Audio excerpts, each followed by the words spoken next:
Tea. The time is exactly 9:50 a.m. Assalamu alaikum, welcome back. And the big story of the day, not only in South Africa, but internationally. And of course, that is when News 24 broke the news on Monday night that Rajesh and Atul Gupta had been arrested in Dubai. Some feared that the report was too good to be true. Also, our local authorities seemed hesitant to confirm the development, with the Department of Justice spokesperson Crispin Feary telling News 24 that there is no confirmation. And then shortly after that, about an hour later, we did receive an official statement from the Department of Justice confirming the report, albeit with a noticeable absence of additional detail, and I'm wondering why. Let's talk with Stefanie Fick. She is the Executive Director of the Accountability and Public Governance Division at OUTA. She is an advocate, and it will be wonderful talking to her and unpacking this issue. A very good morning to you, Stefanie. Welcome to the program. Good morning. Would I be premature in saying good news indeed? I think so. I think we as South Africans deserve to celebrate, even if this is a small victory, we deserve to celebrate it. Extraditions can take a while. I think we can really celebrate the minute that they land in South Africa and the prosecution can start. And I don't know to what extent we will celebrate if we at long last have someone in orange overalls. But you know what? This is a big step in the right direction, a big step in the direction of more arrests and so forth. So I think we deserve to celebrate this. Absolutely. Okay, then the big question, obviously, Stefanie, is why is the remaining Gupta brother Ajay not arrested as yet? And you've also just indicated that further arrests will be imminent. That would be all the local South Africans, people from Trillion, the company Trillion, who all seem to have run away and settled in Dubai. So that is a great possibility, is it not? Yes, it is. I think, to say to people we need to be patient, I think patience is something we've been doing for so long that I think, that's why, when people say that they were arrested, it's like, really? It's happening because I think we sort of lost a little bit of faith. We lost faith in the NPA, their ability to prosecute all the state capturers. And it's not just the foreign individuals. It is, like you say, what about the local, politicians, the higher ups, the executives, that we haven't seen any arrests. What we have seen lately is that it seems that slowly but surely there's some accountability. So that's why this fits in nicely with we are seeing some accountability. Can there be more? Yes, there should be more. Will the other brother be arrested? Hopefully. And we'll have to go through that process again. But it's not, I again want to reiterate, I think there's so much that we can do just in South Africa to hold people to account and to show. I think, the politicians can show us that they are serious about combating corruption and making sure state capture never happens again, and to hold the people that was involved accountable. So, Stefanie, what are the chances that we'd be able to recoup all of the stolen monies? Look, I guess that there's going to be this paper trail, the money trail, lots of long hours of investigative work will be involved there. But chances of recouping the monies and, how will that money then, be distributed or used in South Africa? It mustn't land up in another corrupt politician's pockets. Oh, I sometimes think that they should put civil society in charge because we will fix all the corruption. We'll get all the money back to make sure that it goes to the right people. And let me say this. A part of me wants to say, I think we've waited too long. I think an enormous amount of money is lost. I don't think we'll ever get it back. But the positive spin on this is I think we need to start, yes, we need to prosecute state capturers and we need to hold them to account of course. But there's so many things we can do right now, and that is plugging all the holes of corruption. I mean, just after state capture, what happened? PPE corruption.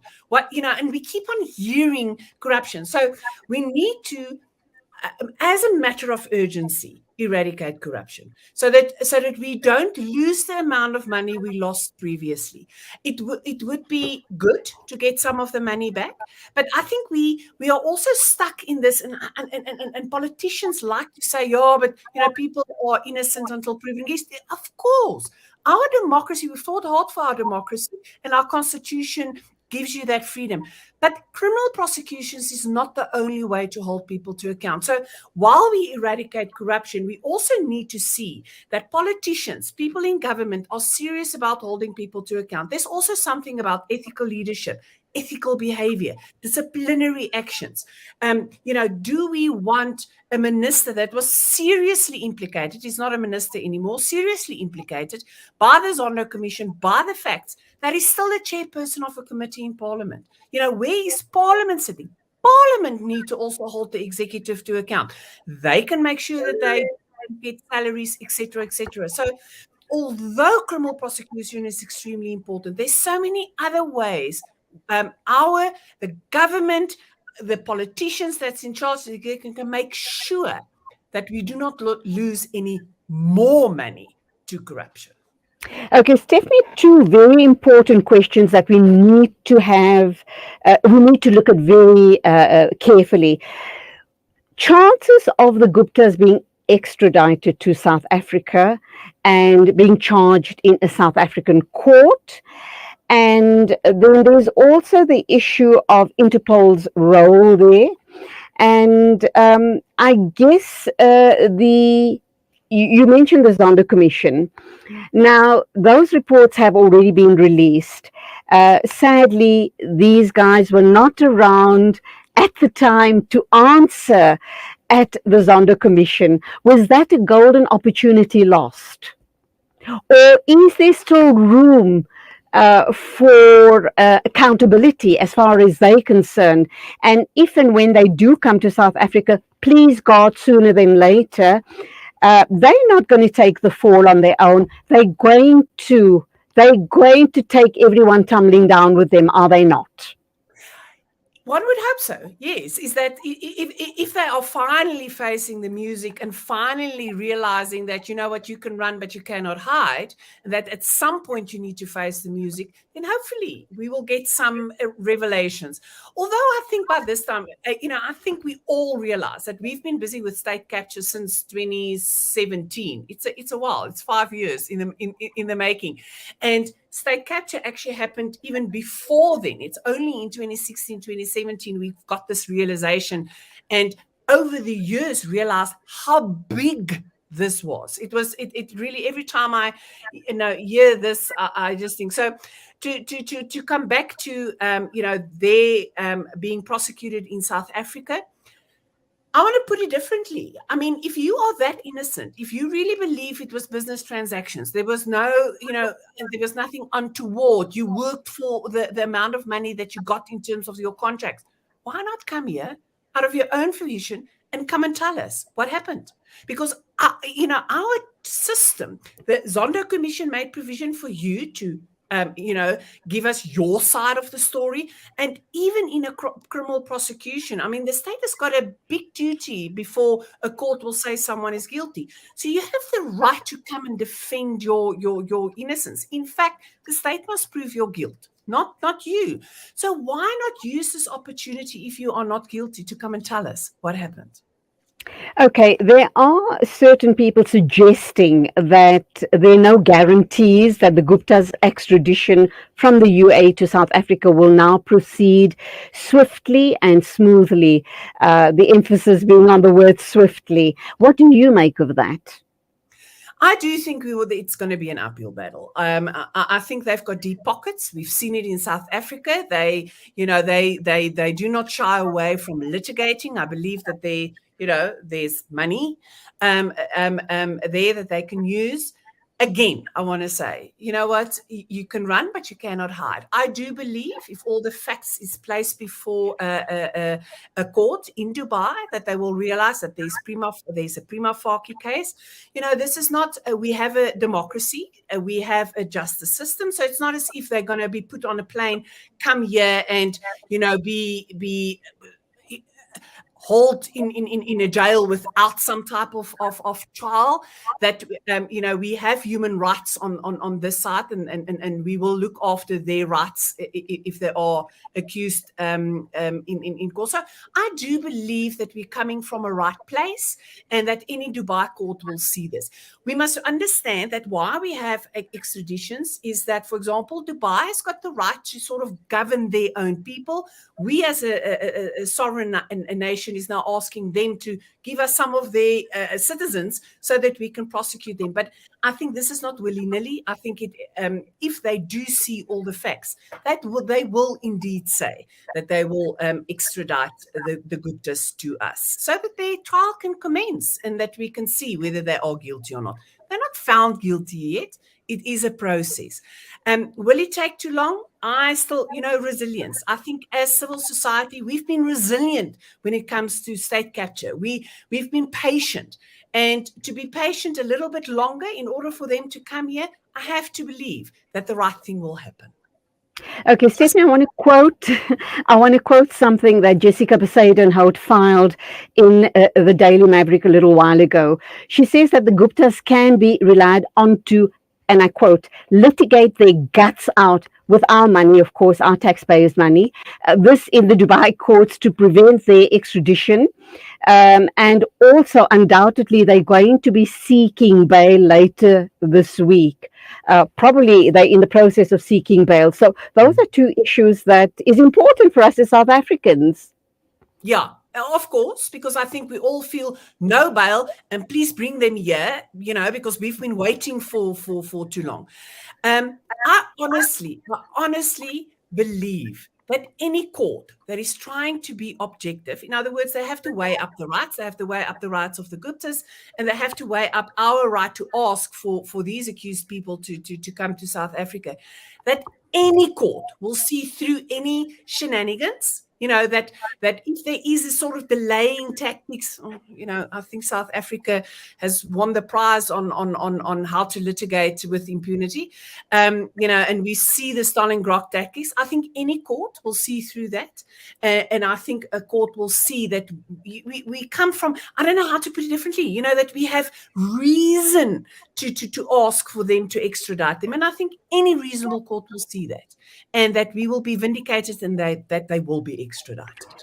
Finally, due to time constraints, Stephanie, this is very important, obviously, because when you look at the charge of state capture, and I'm going to ask you to look into your crystal ball now, hopefully there is no political interference when the Guptas are brought to trial.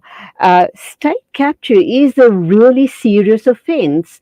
What do you think, if found guilty, what sort of sentences are we looking at here? And also all of their cronies, or are they going to get someone to take the fall for them? You know what? It is difficult to say, but let's continue with, you know, resilience with that theme, is that there will be justice at the end of the day, and that they will all, I think they are really facing 15, 20 years in jail just for, you know, the sheer magnitude of what happened. And even if you case, for example, take this case, they got, so Iqbal Sharma in Nulani Investments got 25 million rand to do a survey on Istina, whether it is a it was a feasibility study. They paid, so the company paid Deloitte 1.5 million to do that study. The rest of the money, the 12 million, went to Island Site Investments, which belongs to the Gupta. So they got an enormous amount of money for doing nothing.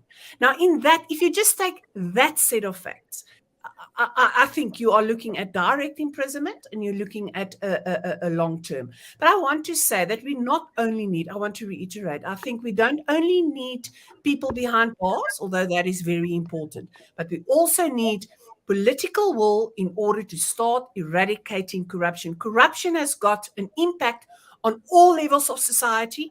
And every time I think about, when kids go to a school that's falling apart, that they have to walk miles, that is our educational system that do not get the resources that they need. People are still without running water. Electricity, it's expensive. Our petrol price is getting out of hand because of the dollar exchange rate, because economically our policies are not what it's supposed to be. So hopefully, not only are people in jail, but that I want to say that the political landscape change so that there's accountability and no more corruption. Well, and I just want to add in closing one more thing to your list. I happened to go and see a family member in the state hospital on Sunday, and I was horrified. I kept saying to my husband, thank you, God, for medical aid, because I wouldn't want to land up in a facility like that. And then you have these Guptas and their cronies coming into the country and not stealing from us, raping our country of all of our resources. And this is the state of affairs of the ordinary working class. So not acceptable. We hope and pray that they do come to face the music, and a very strong message goes out to all those looters. Stefanie, it's been wonderful talking to you. Undoubtedly, we're going to be having lots more conversations in the near future on this very same matter. And thank you for media. Thank you for you guys that are keeping the light on this issue, that are keeping exposing this. Together we will affect change. I'm 100% convinced of that. Thank you. Absolutely. Please, God, yes, as fellow South Africans, we hold hands and we are going to overcome. So thank you. Till the next time, as always, go well and God bless. Thank you. It is 7 after 10 exactly. Thank you for being with me on the show. Thank you to the production team this morning. That's Abrar and Nasreen and Kolani. Thank you guys for the hard work. We wrap up with a reading of Juz 7 by Sheikh Nabil Rifai. It is Assalamu alaikum and Khuda Hafiz from me, Julie Ali.